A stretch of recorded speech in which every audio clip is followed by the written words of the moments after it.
Hello everyone and welcome back to the channel. Now many of you have been asking for an update on the DCAS regulations, as that is what is really important at the moment to get FSD beta to Europe and of course the other countries that are part of the UNECE WP, the Working Party 29. So those countries are, for example, South Africa and Australia as well. And important for some of you is that the UK, even though we have Brexit and they left the European Union, they are still bound by the UNECE WP 29 regulations. So for everyone, this is the most important. Now there was a meeting by the GRVA at the end of September, and we had the first results coming in the official documents. I will link to the UNECE website where you can find the documents and sift through them yourself, but yeah, it's rather boring and lengthy material, so I condensed it in this video for you. And unfortunately, it is not looking good. So let's start with a small recap. The DCAS stands for Driver Control Assistance System, and it is a assistance system, meaning that it is a level 2 plus system. They call it a plus system because, well, it's a very advanced level 2. The UNECE at the same time are actually working on the ADS regulations, which is the autonomous driving system. And I'll come back to the timeline on that at the end of this video. Now, as I said, the most important is the DCAS. Now, what happened is that normally we would have expected a vote on the DCAS regulations end of September. Unfortunately, that did not materialize, so the document is not yet ready.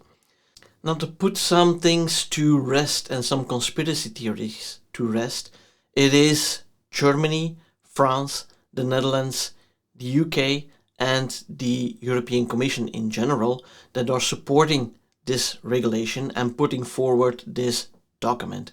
So it's not that the Germans are holding back because they want their own brands to get ahead of Tesla.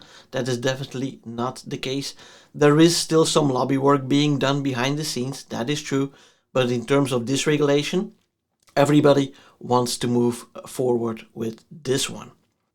Because the regulation was not yet ready for September to be voted upon, that means that the WP29 meeting early November will not be able to accept this proposal for the DCAS.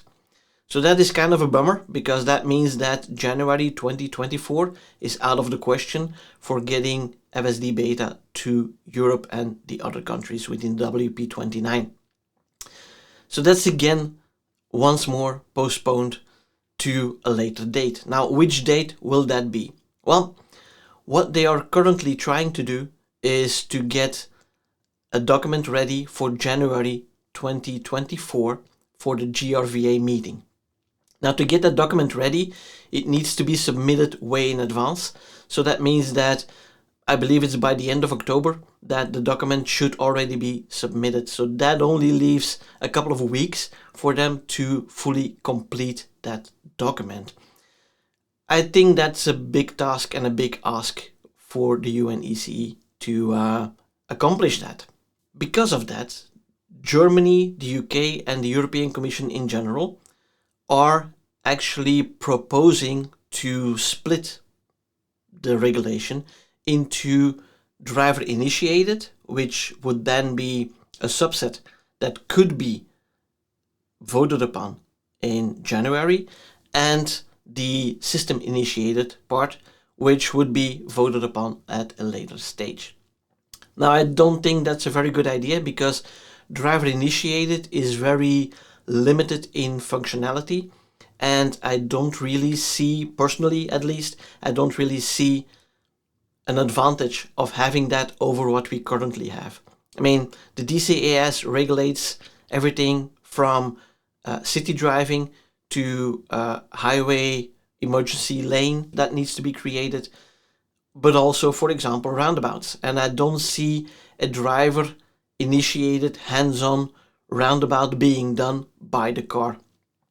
The steering wheel is making all kinds of movements that you will not be fast enough to play along with that, to have the hands-on NAC not being or not disabling the system because of the force that you are placing on that.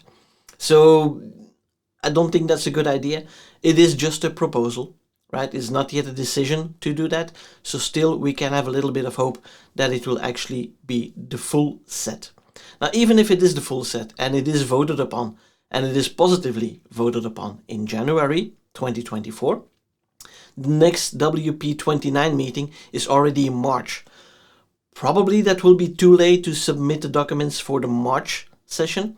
Maybe they get an exception because it has been going on for so long already. But being regulators, I don't think they like exceptions that much. So most likely the document will be submitted for the June session of WP29. There it could be voted upon. That gives them a couple of months additional leeway to get the document in order and to vote upon, because in the meantime there will be several GRVA meetings where they can actually vote upon it if January wouldn't be unsuccessful. But only getting accepted globally by the WP29 in June means that we won't be able to get FSD beta in our countries, in Europe, in South Africa, in Australia, for example, before January 2025. No! God, please, no! No! We were all hoping that January 2024 was finally the moment where we could join the US people in the amazing FSD capabilities of the cars. Now, at the same time, as I mentioned before, the UNECE is also working on the ADS regulations, which is basically level 3 to 5. And they are aiming to get a document for acceptance by the WP29 in June as well. So I don't have a lot of hopes for that, but imagine that this is actually the case, then that means that we will have the level 2 plus system, the level 3, the level 4 and even the level 5 regulations all available at the same time. I think that would definitely be a good thing, because we would be the first to be able to go to full level 3 and even level 4 with cars that might be capable of doing that. Now, at the moment, there are no cars being capable of doing that in the setting that it is required.